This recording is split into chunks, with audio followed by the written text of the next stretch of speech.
तो आज सबसे पहले बी फिनेंसर के सारे फैमिली मेम्बर्स को नया साल बहुत बहुत मुबारक। और मैं दुआ करता हूं कि 2025 जो हमारे बीच आ चुका है, इस साल में आने वाला हर नया दिन आपकी ज़िंदगी में एक नई खुशियां लेकर आए। और यहाँ पर कुछ चीज़ें हमारे को गौर करने की ज़रूरत है कि भाई 2024 जो हमारे बीच से जा चुका है, हमने 2024 में क्या खोया है और क्या पाया है। लेकिन उससे ज़्यादा इम्पोर्टेंट होगा इस बात पर ध्यान देना कि अगर हमने किसी चीज़ को खो दिया है तो उसके पीछे का रीज़न क्या रहा है। तो ये सारी चीज़ें ध्यान देने वाली चीज़ है। और आगे से आपको प्रॉमिस करना पड़ेगा कि भाई 2025 के अंदर हमारे को कुछ ऐसा कदम नहीं उठाना है जो हमारी ज़िंदगी में कुछ घटना घटा कर चला जाए और कुछ नुकसान देकर चला जाए। उम्मीद करता हूं कि आपकी ज़िंदगी के आने वाले हर लम्हे, हर समय, हर दिन अच्छे होंगे। सर, आज का जो हमारा मुद्दा है वो ये है कि हम बराबर मिड कैप और स्मॉल कैप के चक्कर में पड़े रह गए। लेकिन बहुत इंटरेस्टिंग बात है कि भाई यहाँ पर सारा क्रेडिट 2024 का वो दो फंड को जाता हुआ दिख रहा है। सबसे पहले नंबर पे आ जाता है पारंपरिक फ्लेक्सी कैप और दूसरा फंड है SBI कॉन्ट्रा फंड। अब इन दोनों फंड के ऊपर हम डिटेल से बात करेंगे कि भाई आखिर इन्वेस्टर्स ने इन दोनों फंड को ऐसा पसंद क्यों किया है और इतने ज़्यादा जो इस फंड के अंदर इन्फ्लोज आए हैं, आखिर उसके पीछे देखिए। इन्फ्लोज अगर किसी भी फंड के अंदर आ रहा है तो उसके पीछे रीज़न है, और वही रीज़न आज हम समझेंगे कि भाई आखिर इन्वेस्टर्स ने इतना ज़्यादा जो इन दोनों फंड को पसंद किया है उसके पीछे की मेन कहानी क्या है, मेन आखिर बात क्या है जिसकी वजह से इन दोनों फंड को इन्वेस्टर्स ने बहुत ज़्यादा पसंद किया है। तो वीडियो ऑफ कोर्स बहुत ज़्यादा इंटरेस्टिंग होगी। एक लाइक कर दीजिए, शेयर कर दीजिए।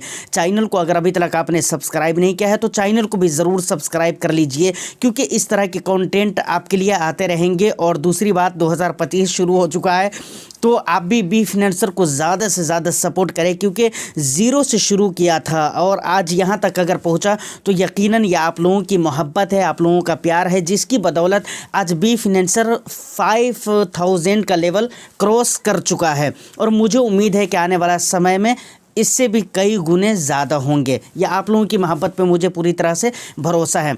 चलिए सर, सबसे पहले हम शुरुआत करना चाहेंगे मार्केट से। मार्केट की अगर थोड़ी सी बात करें तो भाई मार्केट खुल चुका है और इस समय पे 10:15 हो रहे हैं, 10:13 हो रहे हैं, 10:15 के आसपास मतलब हो चुका है। अब अगर लार्ज कैप की अगर मैं बात करूँ, जैसे निफ्टी, सेंसेक्स, फिन निफ्टी वगैरह की बात की जाए तो वही बदहाली वाली बात है। अगर स्मॉल कैप को देखें तो वहाँ पर पॉजिटिविटी नज़र आ रही है, मिड कैप में थोड़ी सी नेगेटिविटी है, बहुत थोड़ी सी। उम्मीद है कि पॉजिटिव हो जाएगा, बट उम्मीद तो ये हम कर रहे हैं कि भाई पूरी मार्केट पॉजिटिव हो जाएगी दिन ख़त्म होते होते तक, आखिरी समय आते आते तक। लेकिन फिक्स भी नहीं है। अभी जो चीज़ है वो मैंने आपको बता दिया है। देखिए, अब बात आती है कि इन्फ्लोज 2024 के अंदर 10 ऐसे फंड है जिनके अंदर बहुत ज़्यादा इन्फ्लोज आया है, बहुत ज़्यादा। उन 10 फंड के बारे में मैं आपको यहाँ पर बताऊँगा। उनमें से 2 है, पहला तो वही हो गया पारंपरिक फ्लेक्सी कैप फंड और दूसरा है SBI कॉन्ट्रा फंड। देखिए, सबसे पहले हम ये देख लेते हैं कि किस फंड के अंदर 2024 में बहुत ज़्यादा इन्फ्लोज आया है। वो टॉप 10 फंड कौन से हैं आपके स्क्रीन पर शो हो रहे होंगे। सबसे पहले नंबर पे पारंपरिक फ्लेक्सी कैप आता है, जिसमें 20 करोड़ का मतलब इन्फ्लोज आया है।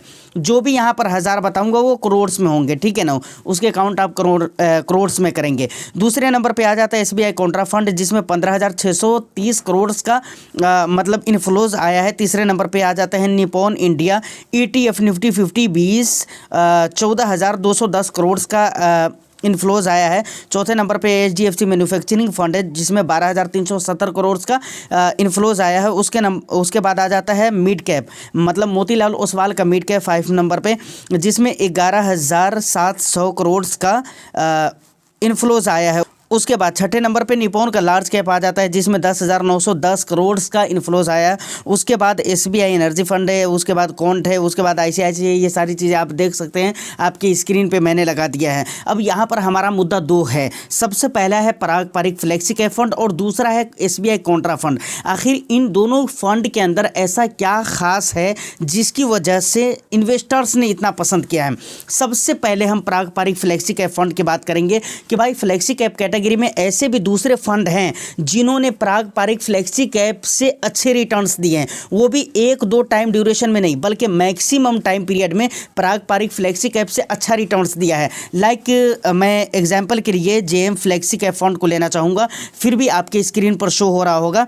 पिछले 1 ईयर में जेएम फ्लेक्सी कैप फंड ने 34.72% का रिटर्न्स दिया है। पॉइंट को मैं छोड़ देता हूँ, 34% का रिटर्न्स दिया है, जबकि पारंपरिक ने सिर्फ 24% का रिटर्न्स दिया है। पिछले 3 ईयर्स में जेएम ने 26% का रिटर्न्स दिया है, जबकि पिछले 3 ईयर्स में पारंपरिक फ्लेक्सी कैप ने 17% का सिर्फ रिटर्न्स दिया है। पिछले 5 ईयर्स की अगर बात की जाए तो 25.61% का रिटर्न्स दिया है जेएम ने, जबकि पारंपरिक फ्लेक्सी कैप ने सिर्फ 25.9% का रिटर्न्स दिया है। मतलब मैक्सिमम टाइम ड्यूरेशन में अगर देखा जाए तो जेएम फ्लेक्सी कैप फंड ने अच्छा रिटर्न्स दिया है, उसके बावजूद भी इतना ज़्यादा इन्फ्लोज इसके अंदर क्यों आया है? तो इसका सबसे पहला रीज़न है down side protection. Down side protection का मतलब ये होता है कि भाई गिरावट के टाइम पे ये फंड गिरते बहुत कम हैं। पारंपरिक फ्लेक्सी कैप इतनी ज़्यादा गिरावट हुई, उसके बावजूद भी जिस हिसाब किताब से इस फंड ने अपने आप को मेंटेन किया है, ये एक बहुत बड़ी बात होती है। और गिरावट के टाइम पर जो अपने आप को मेंटेन करे और रिकवरी के टाइम पर जो जल्दी रिकवर हो जाए, ये ज़्यादा इंपॉर्टेंट होता है। कहते हैं ना कि आपको क्वालिटी स्टॉक लेने चाहिए। रीज़न ये है कि भाई जब मार्केट के अंदर गिरावट आती है तो हर तरह के स्टॉक, जो अच्छे बुरे स्टॉक होते हैं, सारे ही गिरते हैं। लेकिन जब मार्केट में रिकवरी आती है तो जो अच्छे स्टॉक्स होते हैं, फंडामेंटली स्ट्रॉन्ग्स होते हैं, वो स्टॉक्स तो ऊपर की तरफ जाते हैं, वो अपने आप को रिकवर कर लेते हैं। बट जो बुरे स्टॉक्स होते हैं, फंडामेंटली वीक होते हैं, वो स्टॉक्स अपने आप को कवर नहीं कर पाते हैं और वो रिकवर नहीं हो पाता है। तो वही वाली बात यहाँ पर है कि भाई मार्केट के बुरे टाइम में भी ये अच्छा करता है। ये सबसे पहला रीज़न है। दूसरा रीज़न, जब आप इसके रिस्क रेशियो जैसे स्टैंडर्ड डिविएशन हो गया, शार्प रेशियो हो गया, उसके बाद क्या कहते हैं उसको बीटा रेशियो हो गया। अल्फ़ा के मामले में तो जेएम अच्छा दिखता है, अल्फ़ा रेशियो देखेंगे तो जेएम अच्छा है।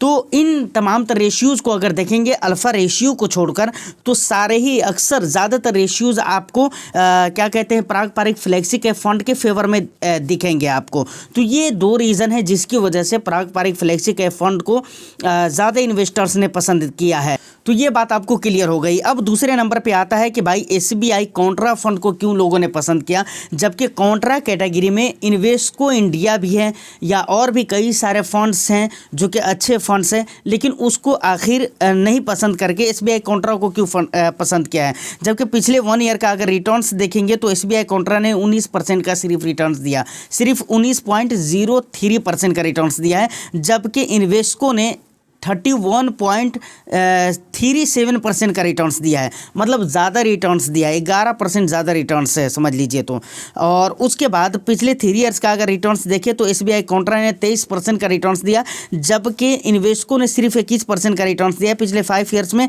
एसबीआई ने 30% का रिटर्न्स दिया, जबकि इन्वेस्को ने सिर्फ 23% का रिटर्न्स दिया है। तो यहाँ पर जो पसंद किया है एसबीआई कॉन्ट्रा को, यहाँ पर 2-3 रीज़न है। सबसे पहला रीज़न है कि हाई अल्फ़ा, लॉन्ग ड्यूरेशन में जो अल्फ़ा है और बेस्ट रिटर्न्स, बेस्ट परफॉर्म अगर रहा है तो वो एसबीआई कॉन्ट्रा का रहा है लॉन्ग ड्यूरेशन में। शॉर्ट ड्यूरेशन में दूसरे भी फंड के रहे हैं, जैसे कि एसबीआई, जैसे कि मैंने यहाँ पर इन्वेस्को का आपको एग्जांपल दिया है। और उसके बाद दूसरा जो रीज़न रहा है वो यही रहा है कि भाई इसके भी रिस्क रेशियोज़ अगर आप देखेंगे तो बहुत अच्छे नज़र आते हैं। और तीसरा जो रीज़न रहा है वो ये रहा है, जो कि बहुत ही मेन रीज़न और बहुत ही ख़ास रीज़न है, वो है कि भाई एसबीआई का फंड है। एसबीआई कॉन्ट्रा ये एसबीआई का फंड है, और एसबीआई की जहां पर बात आती है ना, एसबीआई का जहां पर नाम आता है ना, तो इन्वेस्टर्स को ये चीज़ पता है कि भाई वहाँ पर रिटर्न्स बने या ना बने, लेकिन इतना तो पक्का है कि भाई लॉन्ग ड्यूरेशन में कुछ ना कुछ अच्छे रिटर्न्स भी बनेंगे।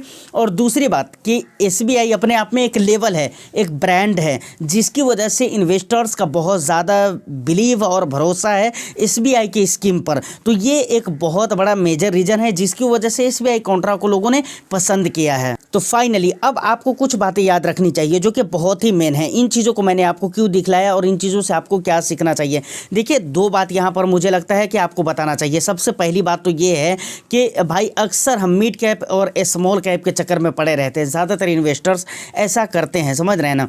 लेकिन अगर मीडियम टू लॉन्ग ड्यूरेशन के लिए आप निवेश करते हैं तो कई सारे ऐसे फंड हैं जो अदर कैटेगरी के हैं जिनके बारे में बहुत ही बुरा भला कहा जाता है। जैसे कि आप फ्लेक्सी कैप फंड के बारे में देख लीजिए। अक्सर इन्वेस्टर्स ये कहते हैं कि भाई लार्ज कैप के अंदर फंड मैनेजर पैसे डालकर सो जाता है, सो जाए। मैंने कई मर्तबा कहा है कि फंड मैनेजर लार्ज कैप में पैसे डालकर सोए या फिर अपने घर में पैसे डालकर सोए, उससे आपको मतलब नहीं होना चाहिए। आप सिर्फ फंड का परफॉर्म देखिए।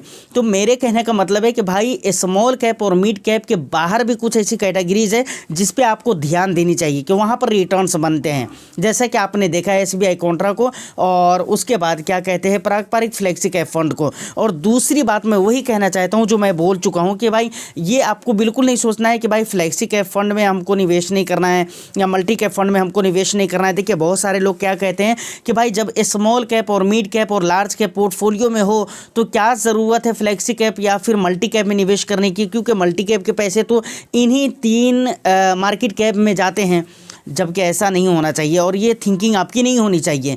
रीज़न ये है कि भाई यहाँ पर डाइवर्सिफिकेशन को देखिए, जाता वहीं पर है, इस बात को मैं एक्सेप्ट करता हूँ, लेकिन यहाँ पर एक स्कीम के अंदर जो डाइवर्सिफिकेशन आपको मिलते हैं ना, वो चीज़ें आपको नहीं मिल पाती है ना सिर्फ किसी एक कैटेगरी के फंड में निवेश करके। जैसे आप स्मॉल कैप में निवेश कर रहे हैं तो आपके ज़्यादातर मैक्सिमम अमाउंट आपके स्मॉल कैप में जाएंगे, मिनिमम 65% तो जाएंगे ही जाएंगे। तो ये सारी बातें हैं जो कि इंपॉर्टेंट है और याद रखने की ज़रूरत है। उम्मीद करता हूँ कि वीडियो आपको अच्छी लगी हो तो एक लाइक कर दीजिए, शेयर कर दीजिए, जितना ज़्यादा से ज़्यादा दबा कर शेयर कर दीजिए। और चैनल को अगर अभी तक आपने सब्सक्राइब नहीं किया है तो चैनल को भी ज़रूर सब्सक्राइब कर लें। मैं फिर मिलता हूँ किसी नेक्स्ट एंड इंटरेस्टिंग वीडियो में। जब तक के लिए all the best. Thank you for watching.